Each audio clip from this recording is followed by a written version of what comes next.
Los PSA buscan dar un pago que puede ser en dinero o que puede ser en especie para acciones de conservación o para acciones de restauración o para acciones de manejo y uso sostenible de los territorios. Y nos metimos en el cuento y nos ganamos el premio global de biodiseño. Eso es como esas cosas locas que uno piensa que nunca la van a pasar en la vida y de la que toda mi familia se ríe. Es como, ahí está pintada Lina.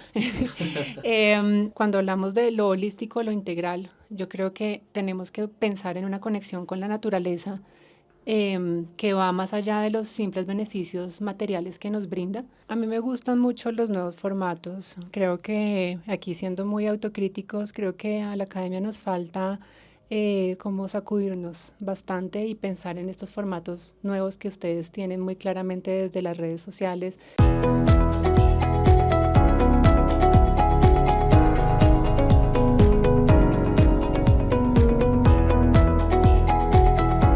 C-Level. Negocios que importan. Líderes que inspiran. Comunidad C-Level, bienvenidos a una nueva entrevista. Hoy estamos con una experta, Lina Moros, porque hoy vamos a hablar de un tema muy interesante que se llevó a cabo hoy en la Universidad de los Andes. Vamos a hablar sobre la importancia de PSA, mejor dicho, una herramienta que, como ustedes nos comentaron, le va a permitir al país construir un futuro un poco más sostenible, resiliente, que aporte a la economía local y que genere un montón de características que no son ajenas al mundo que estamos viviendo. Lina, bienvenida a Revista C-Level y un bienaventurado comienzo, ¿no?, de año. Muchas gracias. ¿Cómo estás? Muy bien, Lina. Cuéntanos para las personas que no hayan leído la nota en nuestra página web, ¿de qué se trata PSA? ¿A qué nos referimos con este concepto?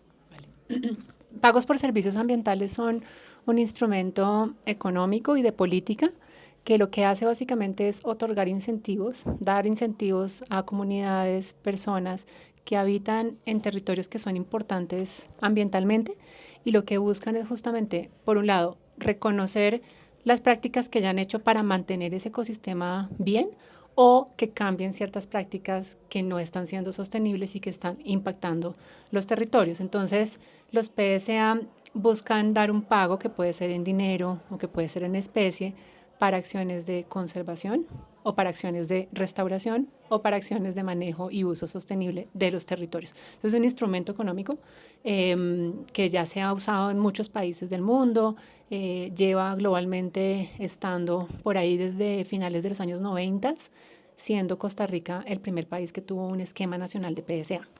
De hecho, haciendo la revisión de esta guía ilustrativa, que la pueden conseguir en línea, Sí. muy interesante, estaba viendo que después de este país que tú mencionas, de Costa Rica, Colombia vendría siendo otro de los países pioneros en hablar de PSA. Y hay un punto que me llamó la atención y es la paradoja del desarrollo humano sostenible. Cómo se juntan estos dos universos y cómo esta guía responde, mejor dicho, una realidad que está afuera, ¿no? Sí. Bueno, son varias cosas. Primero, esta guía es la segunda guía que tiene el país para apoyar en la formulación de esquemas de PSA en esta modalidad, porque Colombia tiene 4 modalidades. Ya hay una guía de PSA para recurso hídrico y esta es la segunda guía. Entonces, es un hito en el sentido en que como país ahora contamos con una guía que apoye la formulación de proyectos de PSA en esta modalidad. Hay otros países en la región, pero también en el sudeste asiático, que tienen esquemas de PSA, Costa Rica siendo el primero, México el segundo, digo en tiempo, Brasil también tiene, Perú, Colombia, Vietnam, Laos, etc.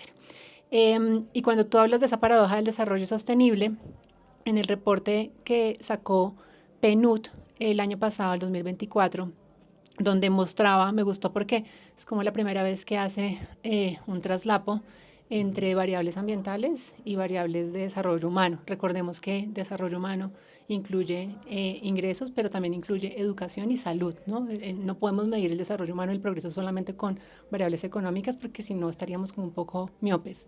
Entonces ellos lo que hacen es traslapar esas zonas donde hay mayor degradación de la tierra y cómo se comportan en términos del índice de desarrollo humano. Y se ve que aquellas zonas que tienen índice de desarrollo medio y bajo hay algunas que están ya muy degradadas, es decir, que el PSA podría servir para restaurar esas zonas y además generar un ingreso a estas personas que tienen un índice de desarrollo bajo.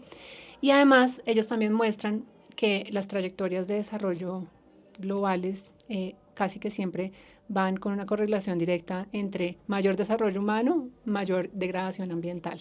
Ujú. Y ese es el camino que no podemos seguir. Entonces, esta guía justamente lo que busca es tratar de armonizar la conservación ambiental con la generación de ingresos. Y eso es fundamental porque además estaba viendo que ustedes acá hablan sobre tejido social, Sí, paz. paz, también esa reconciliación con los territorios, Sí. pero algo muy importante y tiene que ver con esta economía local, no dejar de lado, digamos, por decirlo de alguna manera, las iniciativas locales, Sí. pero enseñarles a través de estas cartillas cómo pueden operar, porque si bien el Estado puede acompañar ciertos procesos, pero si se acaban los fondos del Estado, Sí. las personas pierden esa conexión con cómo pueden continuar su desarrollo. Y en esta forma de desarrollo hay muchas cosas que encuentro en la cartilla, la espiritualidad, la cultura, esa apertura hacia nuevas formas de construir desarrollo sostenible y económico. Háblanos un poco de cómo fue esa experiencia de construir esa forma más holística, ¿no? De construir este tipo de proyectos. Sí. Te quiero contar un poquito cómo fue la construcción de la cartilla, de la misma cartilla, porque tuvo un énfasis y un espíritu muy fuerte hacia que las mismas comunidades aportaran y contribuyeran a que la guía fuera lo más relevante para ellas. Entonces hicimos 6 talleres en diferentes regiones de Colombia, la Amazónica, la Caribe, el Pacífico. También hicimos los lanzamientos regionales que buscan un poco como eso. Y cuando tú hablas de como de un desarrollo integral o más holístico, pensemos en una actividad de aviturismo, por ejemplo, que yo la mencioné hoy. Y aviturismo no es solamente ir a ver aves y contar nuevas especies, también involucra otros sentidos. Entonces, cuando hablamos de lo holístico, lo integral, yo creo que tenemos que pensar en una conexión con la naturaleza que va más allá de los simples beneficios materiales que nos brinda, sino también empezar a pensar en esos beneficios no materiales que la naturaleza generosamente nos da. Y a mí, este es un tema que me gusta mucho porque yo enseño una clase que se llama Antropoceno y Ciencias del Comportamiento y justamente hablamos como de, hay algo que se conoce como la rueda de la desconexión con la naturaleza. Y esa rueda de la desconexión con la naturaleza es cómo estamos como seres humanos urbanos, digamos, insertados en un mercado cada vez más desconectados de la naturaleza y el turismo de naturaleza. Entonces entra aquí a jugar un rol muy importante porque es cómo yo puedo generar nuevos vínculos que se han perdido, ¿no? Vínculos entre el mundo natural y el mundo humano a través del turismo de naturaleza. De hecho, eso me lleva a pensar un poquito en esa concepción que se hablaba hace algunos años de los arquitectos, cuando hablaban de cómo generar modos de vida sostenibles, Ajá. urbanos, que realmente las ciudades son órganos vivientes y se alimentan tanto de lo artificial como de lo natural. Y a veces por estar insertados en estos mercados, digamos, cada vez más altos, en rascacielos y en copiar ciudades que son demandantes, pues perdemos también un poco la noción del paisaje, ¿no? Así es. Y creo que es un punto muy interesante para abordar y para que las personas de nuestra comunidad lean la cartilla, lean los conceptos que se explican dentro de las cartillas y también todo este esquema que hicieron, ¿no? Ilustrativo, para que las comunidades puedan entenderlo de una forma mucho más sencilla. Yo quisiera terminar esta entrevista, Lina, hablando sobre tus reconocimientos, porque si bien tú eres una mujer que ha estado gran parte de su vida en la academia, un doctorado, 2 maestrías, un reconocimiento internacional que pasó hace poquito, yo quisiera saber de dónde viene ese amor por la academia y cómo lo has logrado transmitir a través de estos proyectos. Okay. Esa pregunta, bueno, lo del premio biodiseño, eso fue una locura, Sebastián, Tranquila. porque, porque yo después de hacer mi doctorado en ciencias ambientales en la Universidad Autónoma de Barcelona, pues yo siempre he sido como muy curiosa y muy intensa, entonces quería meterme a estudiar biodiseño y aquí ofrecían una clase de maestría de biodiseño, pero también la podían tomar externos. Entonces yo siendo profesora, o sea, yo ya era la más vieja del curso, digamos, y nos metimos en el cuento y nos ganamos el premio global de biodiseño. Eso es como esas cosas locas que uno piensa que nunca le van a pasar en la vida y de la que toda mi familia se ríe, es como, ahí está pintada Lina. Y cuando me dices de cuál es mi vocación y por qué siento yo o por qué esta conexión con el conocimiento, yo creo que en mi familia no hay, digamos, sí ha habido un amor por el conocimiento siempre y una curiosidad muy palpable, pero nadie era profesor ni profesora. O sea, yo soy la primera en mi familia en ser profesora universitaria. Luego siguió mi prima, que es profesora en Uninorte en Barranquilla. Mi familia es de Barranquilla, familia paterna. Y luego siguió mi prima, la más pequeña, que es profesora en un colegio aquí, de ella física. Entonces, siento yo que es como algo que de pronto teníamos en nuestra sangre, pero que no se había activado, y que casualmente las mujeres de la familia estamos empezando a como abrir un camino. Y mi tía, ella es médica y es profesora en esta universidad, pero después de que yo fuera profesora, entonces no es como que yo hubiera seguido su camino. Entonces creo que es como una vocación que he sentido siempre y siento que la educación es como la forma más directa de generar curiosidad, de generar cambios en el pensamiento.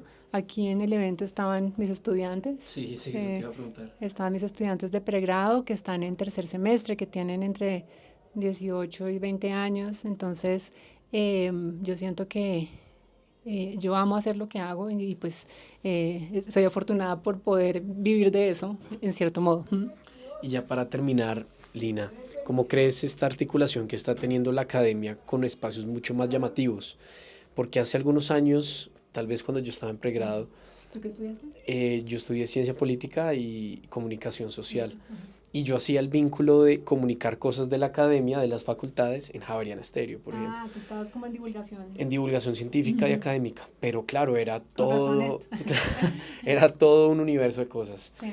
Ya ahorita veo un poquito más de acercamiento de la academia a medios de comunicación. Sí. Hay como una mayor preocupación y una mayor facilidad de transmitir conocimientos por herramientas como los en vivo. Así es. Cuéntanos desde tu perspectiva, ¿cómo has visto esa tal vez masificación de los contenidos? Sí, a mí me gustan mucho los nuevos formatos. Creo que aquí siendo muy autocríticos, creo que a la academia nos falta como sacudirnos bastante y pensar en estos formatos nuevos que ustedes tienen muy claramente desde las redes sociales, desde formatos mucho más distendidos, mucho más relajados, que creo que generan una conexión emocional con sus audiencias mucho más clara. Entonces, a mí me encantan estos nuevos formatos. Nada más pensemos en estos eventos. Yo creo que estos eventos son chéveres, claramente son importantes, generan diálogos, pero ¿qué tal si nos pensáramos de eventos de una forma completamente distinta y novedosa? No sé, estamos hablando de PSA, ¿por qué no lo hacemos en un parque natural? No sé, empezar a pensar como en formas distintas de sacudir las cotidianidades y las ideas pues, que tenemos establecidas.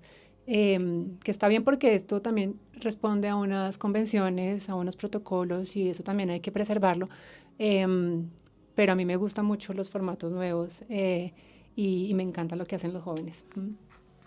Lina, muchísimas gracias por estar en No, a Revista ti. C-Level. Ya saben, consulten la guía. Hoy fue un primer diálogo, un primer espacio de este proceso que ustedes llevaron a cabo. Seguramente se generaron dudas, espacios de diálogo y en el transcurso de los próximos años pues veremos una actualización, unos nuevos contenidos que por supuesto esperamos que sigan siendo disruptivos. No, gracias Sebastián. Y simplemente invitar que también para operadores turísticos, para agencias de turismo, para entidades gubernamentales, incluso para empresas que quieran financiar o que tengan que compensar su impacto ambiental a través de PSA, esta guía es de todo su interés. Muchas gracias.